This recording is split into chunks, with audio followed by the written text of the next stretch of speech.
Hey everybody, this is a self-storage guy here. Just taking a little rest and relaxation with the family. We're here at the local park, and I wanted to make a follow-up video in regards to the property that we just sold. I made a separate video not too long ago that talked about the amount of cash that it took me to get into my first storage business, and if you're interested in watching that, I'll go ahead and I'll put a link up at the top so you can get to it.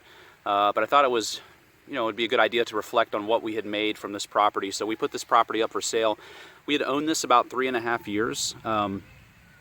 Really, it was a fix and flip. If you've done other types of fix and flip for residential properties, you know what that's about. You're just getting it, hopefully at a great price, doing some value add to it, and then putting it back on the market. Except for a self-storage property, a fix and flip is not really something that you can do in just a couple of months or a few months.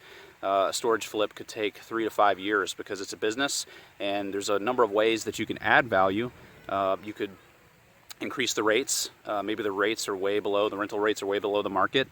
Maybe there is some repairs and things like that to be done, but that's not really the primary way that you get your value add. You need to up your income, and it's always valued on the net operating income, so that's how you have to increase the value. So you can do that by either raising the rental rates, you can do that by getting your expenses under control if there's just outrageous expenses.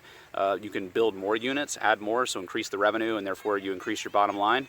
A number of ways. So we had done sort of a combination of some of these things on this first property, and it worked out really well for us. So we had it about 3.5 years. We just sold it. I think we closed in August, if I'm not mistaken, 2019. And what we got out of that video, or I'm sorry, what we got out of that property was, I'd say probably, it was 3 years of my pay from my job, basically, is how I look at it. So, in other words, and again, I'm still working while this is going on, right? So just think about what my pay is really not that important. But think about if you had 3 years worth of your wages sitting in the bank, what could you do with that? What positive lifestyle change possibly could that mean for you? I'd be interested to know. Put some down in the comments. Let me know if you had that type of amount sitting in the bank. What would you do with it? What would you change right now from your standard of life? And so we walked away with 3 years worth of my pay in my pocket from my job. Not literally in my pocket. I had a wire transfer, but yeah, whatever. Figuratively speaking.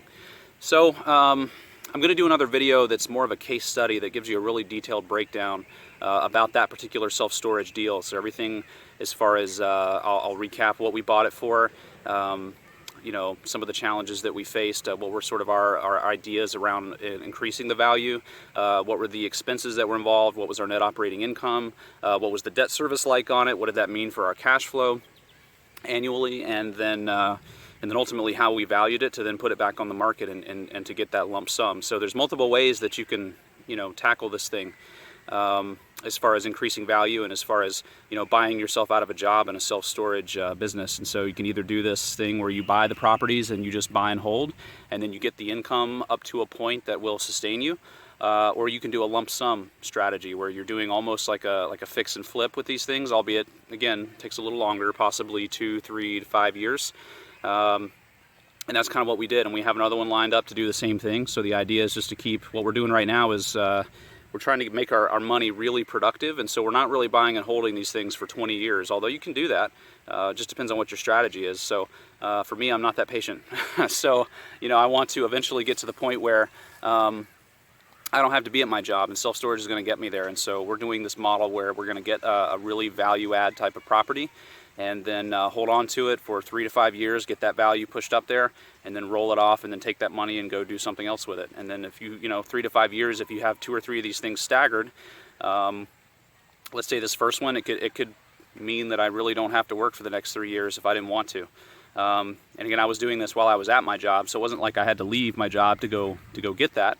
And then of course I've got another one stacked up behind it, and then possibly a third, which is kind of in the really early stages right now. But you stagger those things out, one day you'll wake up and look around and say, oh, I haven't had to work a job for the last 12 years. And so there's different strategies, different ways that you can make that happen.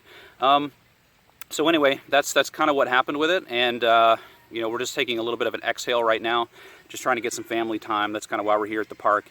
And you know, I need to stop making videos and actually go spend time with my family. But it's a really big exhale. It was a really nice deal for us, and I'm going to do a case study here pretty soon, and I'll break that down, and then I'll come back to this video, and then I'll link to that as soon as it's ready. So hope that was helpful for you guys. Again, leave comments down below. I'd love to hear, you know, tell me what some of your goals are, and tell me that if you had, you know, 2 to 3 years worth of your gross pay sitting in the bank right now, what would you do with it? So take care.